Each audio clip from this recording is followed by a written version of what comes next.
राधे राधे। आज हम आप लोगों को एक सोहर गीत सुनावत है। आप लोगों को जैसा लगे तो वैसा आशीर्वाद देना, प्यार दुलार बनाए रहना। करत मैं रहले रसोइया गरम हमरे लागई, गरम हमरे लागई, पसीनवा से भीजली हो बहिनी पातर पियवा बेनिया डोला मई मुसुकी बोलिया बोलाई, मुसुकी बोलिया बोलाई हो बहिनी पातर पियवा बेनिया डोला मई मुसुकी बोलिया बोलाई, मुसुकी बोलिया बोलाई हो। बेनिया डोलावत देखली सासू तयवर नदिया, तयवर नदिया हो बहिनी रूठी के बैठी दुवरमा बोलाए नाही, बोलाई बोलाए नाही बोलाई हो। हथवा में लिहले मैं पनिया तनी भी दतुइनिया, तनी भी दतुइनिया हो। लोटवा कलिहले मैं पनिया तनी भी दतुइनिया, तनी भी दतुइनिया हो।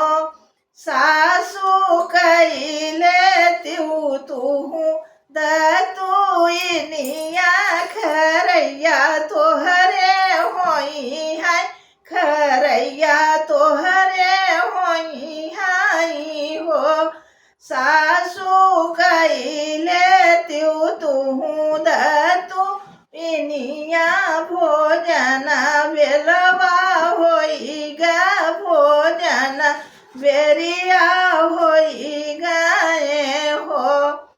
काऊ हम करी दतुइनिया तयवर भोजनिया, तयवर भोजनिया हो। बहु मोरा पूत बन लेनो करवात, बहुत दुख लागई देखत दुख लागई हो। बहु मोरा पूता बनले नौकरवा, बहुत दुख लागई देखत दुख लागई हो। बोलिया उतऊ सासू बोलिउ बोलही नाही जानिउ, बोलही नाही जानिउ हो।